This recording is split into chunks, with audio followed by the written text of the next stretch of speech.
دروازے بیان کیے ہیں۔ آج کی مجلس میں 16 دروازوں کے بارے میں بات کرنی ہے۔ پہلی بات، نماز کا اہتمام کرنا، تعدیل ارکان کے ساتھ، سکون کے ساتھ، تسلی کے ساتھ، باقاعدگی سے نماز باجماعت پڑھنا، یہ رزق کے لیے پہلا دروازہ ہے۔ گھر کی عورتیں بھی پڑھیں، مرد بھی پڑھیں۔ اور اس کی دلیل کیا ہے؟ اللہ فرماتے ہیں وَأْمُرْ أَهْلَكَ بِالصَّلَاةِ وَاسْتَبِرْ عَلَيْهَا لَا نَسْأَلُكَ رِزْقًا نَحْنُ نَرْزُقُكَ، تم نماز ادا کرو اور اہل خانہ کو نماز کے لیے کہو رزق تمہیں ہم دیں گے۔ اللہ تعالیٰ گارنٹی دے رہے ہیں، اللہ تعالیٰ ذمہ داری لے رہے ہیں۔ اب آپ بتائیے کہ اللہ تعالیٰ اپنی ذمہ داری کو پورا کریں گے نا؟ ہمارا کام کیا ہے؟ نماز کو اہتمام کے ساتھ پڑھنا۔ اور دوسرا دروازہ کثرت استغفار، استغفار کی کثرت کرنا۔ استغفار کی کثرت سے بھی اللہ تعالیٰ رزق کے دروازے کو کھول دیتے ہیں۔ قرآن مجید میں استغفروا ربکم انہ کان غفارا یرسل السماء علیکم مدرارا ویمددکم باموال، اور اللہ مدد کرے گا تمہاری مال کے ذریعے سے، وبنین، اور بیٹوں کے ذریعے سے، ویجعل لکم جنات ویجعل لکم انہارا، تو مال اور بیٹے اللہ تعالیٰ استغفار کی کثرت سے عطا فرماتے ہیں، اور ہم اسی کی طلب میں پریشان پھر رہے ہوتے ہیں۔ تیسرا دروازہ انفاق فی سبیل اللہ، اللہ کے راستے میں خرچ کرنا۔ اللہ رب العزت فرماتے ہیں وما انفقتم من شیء فهو یخلفہ، تم اللہ کی راہ میں جو خرچ کرو گے تمہیں اللہ اس کا بدلہ دے کر رہے گا۔ یہ 100% پکی بات ہے۔ انسان اخلاص کے ساتھ اللہ کے راستے میں جو خرچ کرتا ہے اس کا بدلہ اس کو مل کے رہتا ہے، اللہ دیتے ہیں۔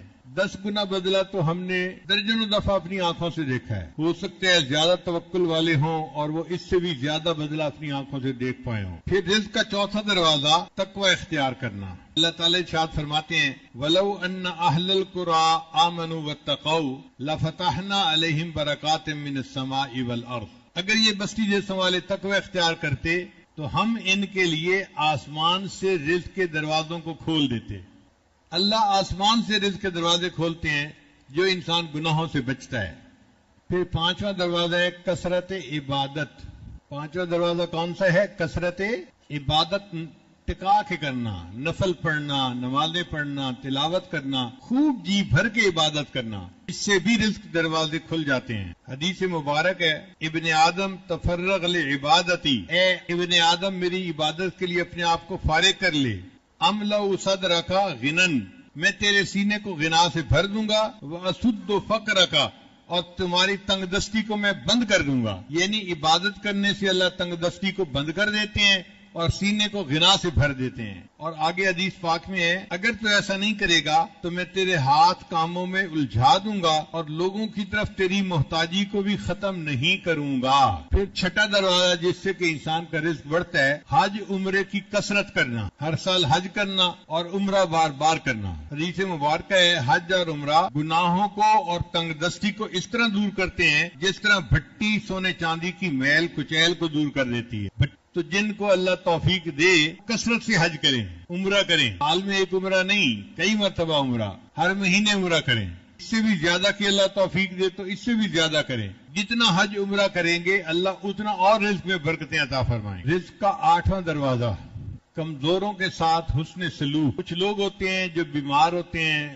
یا رزق کے اعتبار سے کمزور غریب ہوتے ہیں، ان کے ساتھ حسن سلوک اللہ کو بہت پسند ہے۔ ان کا غم بانٹنا، ان کے کام آنا، ان کی مشکل میں مصیبت میں ان کو دینا، اس سے اللہ رزق کے دروازے کھول دیتے ہیں۔ چنانچہ حدیث پاک میں ہے کہ تمہیں اپنے کمزور اور ضعیف لوگوں کی وجہ سے اللہ تعالیٰ رزق عطا فرماتے ہیں۔ پھر 9 دروازہ جس سے انسان کا رزق بڑھتا ہے وہ ہے توکل۔ وَمَن يَتَوَكَّلْ عَلَى اللَّهِ فَهُوَ حَسْبُهُ، جو اللہ پہ توکل کرتا ہے اللہ اس کے رزق کے دروازے کھول دیتے ہیں۔ تو نظر اللہ کی ذات پہ رکھیں کہ اللہ نے رزق دینے ہیں وہ دے گا اور اللہ دیتا ہے۔ 10واں دروازہ شکر ادا کرنا۔ بندے کو جو نعمتیں اللہ نے عطا فرمائی ہیں ان کا جتنا شکر ادا کرے گا اللہ رزق کے اتنے دروازوں کو اور کھول دیں گے۔ اللہ تعالیٰ فرماتے ہیں لَإِن شَكَرْتُمْ لَأَزِيدَنَّكُمْ، اگر تم شکر ادا کرو گے تو میں اپنی نعمتیں تمہیں اور زیادہ عطا فرماؤں گا۔ رزق کا 11واں دروازہ انسان گھر جائے اور اہل خانہ کو مسکرا کے سلام کرے. مردوں کی عادت ہوتی ہے نا، کام سے جاتے ہیں تو گھر جاتے ہوئے بڑا سیریس بنے ہوئے ہوتے ہیں. حدیث پاک میں آتا ہے، صدیقہ لانا فرماتی ہیں کہ نبی علیہ السلام نے فرمایا کہ 3 باتیں ہیں، کلہم ضامن علی اللہ، ان 3 کاموں کے کرنے پر اللہ ضمانت دیتا ہے کہ میں رزق بڑھا دوں گا. ان میں سے ایک ہے رجل دخل بیتہ بسلام فہو ضامن علی اللہ، وہ بندہ جو اپنے گھر میں واپس داخل ہو اور اہل خانہ کو مسکرا کر سلام کرے، اللہ ضمانت دیتے ہیں میں اس کے رزق کو فراخ کر دوں. آپ بتائیے کبھی ہمارا دھیان اس طرف گیا؟ پھر رزق کا 12واں دروازہ، والدین کی فرما برداری کرنا. جو بندہ اپنے والدین کا فرما بردار ہوتا ہے اللہ تعالیٰ اس کو رزق کی تنگی میں نہیں آزماتے. رزق کا 13واں دروازہ دوام طہارت، ہر وقت باوضو رہنا. اب یہ کوئی کام ہی نظر نہیں آتا، لیکن اس کا تعلق عادت کے ساتھ ہے. جیسے ہمیں بے وضو رہنے کی عادت ہے، اب ہم اس کو تبدیل کر کے باوضو رہنے کی عادت بنا لیں. ہر وقت باوضو، جب بیت الخلاء جانا ہو تو وضو کر کے نکلیں، پھر وضو ٹوٹے پھر وضو کر لیں. بس نیت یہ ہو کہ اللہ میں نے زندگی باوضو گزارنی ہے. ہر وقت باوضو رہیں گے تو اس سے رزق کے دروازے بھی کھل جائیں گے. نبی اسلام نے فرمایا ایک صحابی کو، تم علت طہارت، تم ہر وقت باوضو رہنا، یوسع علیک الرزق، اللہ تمہارے اوپر رزق کو وسیع کر دے گا. 14واں نمبر ہے چاشت کی نماز پڑھنا. دن کے 10 بجے جو 4 نفل پڑھے جاتے ہیں اس کو چاشت کی نماز کہتے ہیں، صلاۃ الضحیٰ. جب سورج کی گرمی اتنی ہوتی ہے نا کہ پاؤں زمین پہ رکھیں تو پاؤں رکھے نہیں جاتے، اس کو صلاۃ الضحیٰ کہتے ہیں. 15واں ہے سورہ واقعہ کا روزانہ پڑھنا. قرآن مجید میں ایک سورت ہے، اس کا نام ہے واقعہ. چھوٹی سی سورت ہے، زیادہ بڑی نہیں ہے. جو بندہ روزانہ اس کو باقاعدگی سے پڑھے اللہ اس کو رزق کی پریشانی سے نکال دیتے ہیں. عبداللہ ابن عباس عنہ بڑے عالم تھے، عثمان غنی عنہ کے پاس آئے ملنے کے لیے. تو عثمان غنی عنہ کو اللہ نے بہت مال و دولت دی تھی، غنی بنا دیا تھا. انہوں نے فرمایا عبداللہ میرا دل چاہتا ہے کہ تمہاری بیٹیاں ہی بیٹیاں ہیں، بیٹا نہیں ہے، تو میں تمہیں بہت ساری رقم دے دوں تاکہ تم اپنی بیٹیوں کے لیے خرچے کا بندوبست کر دو. تو عبداللہ ابن عباس نے جواب دیا عثمان غنی عنہ کو، امیر المومنین مجھے آپ کے تعاون کی ضرورت نہیں ہے. تو عثمان غنی عنہ بڑے حیران ہوئے، تعاون کی ضرورت نہیں ہے تو پھر کیسے گزارا ہوگا؟ انہوں نے آگے سے کہا کہ مجھے نبی علیہ الصلوۃ والسلام نے یہ بات بتائی تھی کہ اگر تم سورہ واقعہ کو روزانہ پڑھ لو گے اللہ تمہیں رزق کی تنگ دستی سے بچا لیں گے. میں نے اپنی ساری بیٹیوں کو سورہ واقعہ یاد کروا دی ہے اور انہیں تلقین کی ہے کہ وہ روزانہ اس کو پڑھیں، میری بیٹیوں پہ کبھی فاقہ نہیں آ سکتا.